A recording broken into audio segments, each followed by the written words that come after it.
আগের এই ভিডিওতে আমি বলেছিলাম যে কোনো ব্যক্তি যদি কাজের সূত্রে বা পড়াশোনার জন্য বাইরে থাকে এবং আপনি যদি মনে করেন যে ওই ব্যক্তি আগামী 1 বছরের ভেতর পার্মানেন্টলি বাড়িতে চলে আসবে, তাহলেই আপনি তাকে ওই পরিবারের সদস্য হিসেবে ধরবেন। এখন এতে অনেকেই আমার কাছে জানতে চেয়েছেন যে আমি কোন ভিত্তিতে এই কথাটা বলছি। দেখুন, স্পেসিফিক করে কোনো জায়গাতে কিন্তু এই বিষয়টা লেখা নেই, তবে আমি আপনাকে 4টে রেফারেন্স দেব যেখান থেকে আপনি বুঝতে পারবেন যে বিষয়টা ঠিক বা ঠিক হলেও হতে পারে। আর 4 নম্বর রেফারেন্সটা সব থেকে স্ট্রং।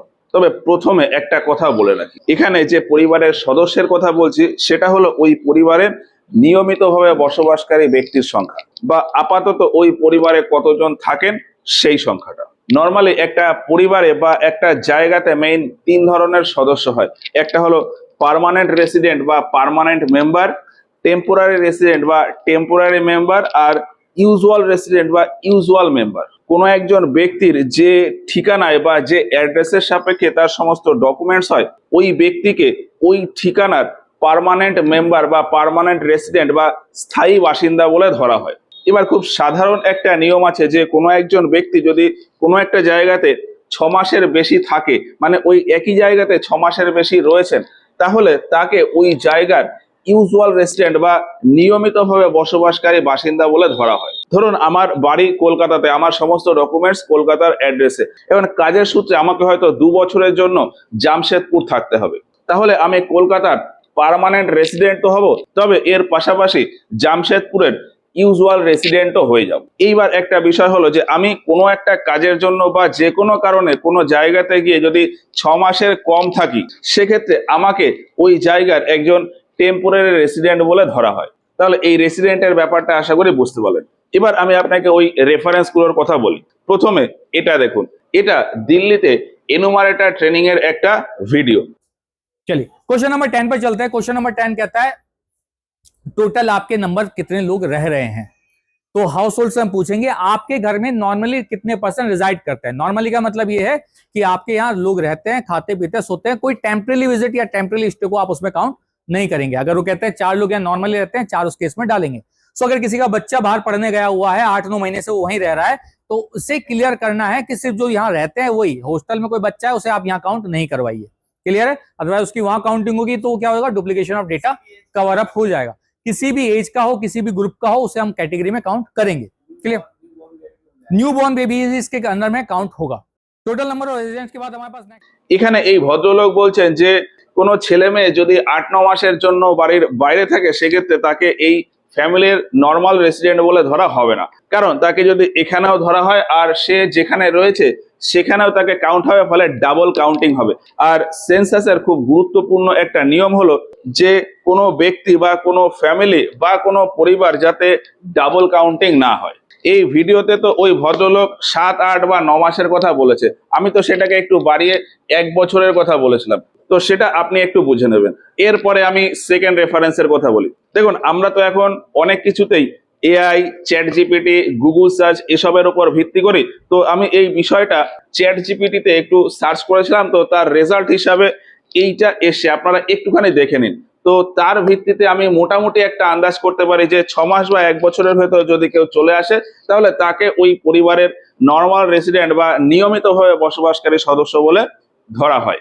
এখন আমি যদি এই চ্যাট জিপিটির বিষয়টাকে মান্যতা নাও দিই, এরপরে আমি আপনাকে 3 নম্বর রেফারেন্স দিই। একটি ওয়েবসাইট রয়েছে পিআইবি ইন্ডিয়া। এখানে ভারত সরকারের সমস্ত অফিসিয়াল সার্কুলার বা নোটিফিকেশন বার হয়। এখন ওই ওয়েবসাইটে গিয়ে আপনি যদি 25শে এপ্রিল 2026-এর সার্কুলার গুলো বা প্রেস রিলিজ গুলো দেখেন, একদম নিচের দিকে এসে দেখতে পাবেন যে পিআইবি ব্যাকগ্রাউন্ডার বলে একটি প্রেস রিলিজ রয়েছে। ওটা ওপেন করার পর কিছুটা নিচে এসে মাঝখানের দিকে কিছু পয়েন্ট লেখা রয়েছে। এই পয়েন্টে লেখা রয়েছে যে 2027-এর সেন্সাসের জন্য রেফারেন্স ডেট হলো 2027 সালের 1 মার্চ। আর ওই পয়েন্ট বা ওই ডেটটাকেই সেন্সাস মোমেন্ট বলে ধরা হবে। এবার এই সেন্সাস মোমেন্ট বলতে নর্মালি বোঝায় যে ওই পয়েন্টে বা ওই পয়েন্টের আগে পর্যন্ত ভারতের কি কন্ডিশন ছিল, মানে ওই পয়েন্টের রেসপেক্টে একজন এনুমারেটর ডিসাইড করবে যে ভারতে কোন কোন ব্যক্তি বা কোন কোন পরিবার ইনক্লুড হবে। এবার আমি যদি ওই কলকাতার উদাহরণটা দিই, যে আমার সমস্ত ডকুমেন্টস ওই কলকাতার ঠিকানায়, তাহলে আমি কলকাতার ওই পরিবারের বাসিন্দা। আবার আমি কাজের সূত্রে জামশেদপুর রয়েছি, তাহলে আমি জামশেদপুরের ইউজুয়াল রেসিডেন্ট। এখন কলকাতাতে যখন এই সেন্সাস হচ্ছে তখনও আমাকে ফ্যামিলির ভেতর কাউন্ট হচ্ছে, জামশেদপুরে যখন সেন্সাস হচ্ছে তখনও আমাকে ওই ফ্যামিলির ভেতর কাউন্ট হচ্ছে। তাহলে আমার তো এই ডাবল কাউন্টিং হয়ে যাচ্ছে, ওই সেন্সাস মোমেন্টে দাঁড়িয়ে কিন্তু আমার ডাবল কাউন্টিং হয়ে যাচ্ছে। ফলে এই ডাবল কাউন্টিং যাতে না হয় তার জন্য ওই সময়ের একটা লিমিট বেঁধে দেওয়া। এখন দেখুন, পশ্চিমবঙ্গে তো এই সেন্সাসের কাজ শুরু হচ্ছে আগস্ট মাসে, কিন্তু পুরো ভারত জুড়ে এই সেন্সাসের কাজ শুরু হয়ে গেছে অলরেডি মার্চ এপ্রিল মাস থেকে। তো 2026 সালের মার্চ এপ্রিল মাস থেকে 2027 সালের মার্চের 1 তারিখ পর্যন্ত আমি যদি ধরি, প্রায় 1 বছরের টাইম হয়ে যায়। আর সেই ভিত্তিতেই আমি ওই 1 বছরের কথা বলেছি। এবার যে রেফারেন্সটার কথা বলবো, সেখানে আপনি বলতে পারেন অফিসিয়ালি গভর্নমেন্টের দিক থেকে উল্লেখ করাই আছে যে 1 বছর।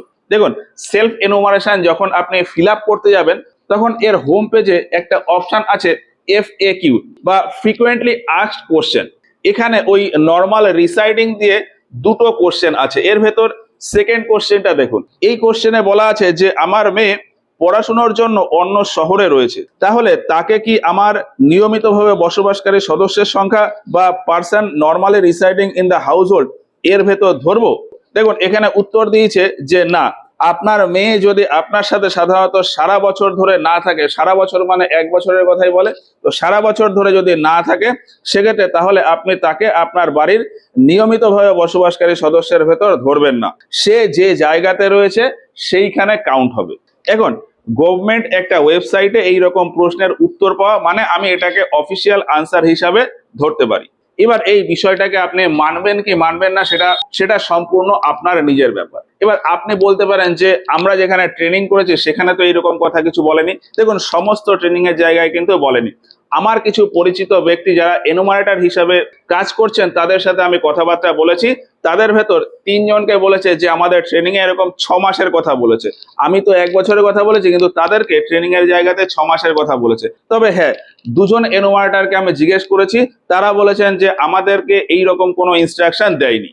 এখন মূল বিষয়টা হলো যে তাহলে আপনি কি করবেন, আপনি অ্যাজ এ এনুমারেটর কি করবেন? দেখুন, আমি আপনাকে অর্ডার দিতে পারি না, তবে আপনাকে সাজেস্ট করতে পারি যে আপনার যেটা ঠিক মনে হবে সেটা করবেন। প্রয়োজনে আপনার যে সুপারভাইজার আছে বা আপনার যে হায়ার অথরিটি আছে তাকে জিজ্ঞেস করুন, তারা যেমন ভাবে বলবে আপনি সেইভাবে করবেন। এই হচ্ছে পুরো বিষয়টা। আশা করি এই বিষয়টা আপনার ক্লিয়ার হয়েছে এবং আপনার উত্তর আপনি পেয়ে গেছেন। এর পরেও যদি কোনো প্রশ্ন থাকে কমেন্টে নির্দ্বিধায় আমাদের জিজ্ঞেস করতে পারেন, আমি উত্তর দেওয়ার চেষ্টা করব। তো আজকের মতো ভিডিওটা এই পর্যন্তই, দেখা হচ্ছে এরপরে অন্য আরো একটা ভিডিওতে।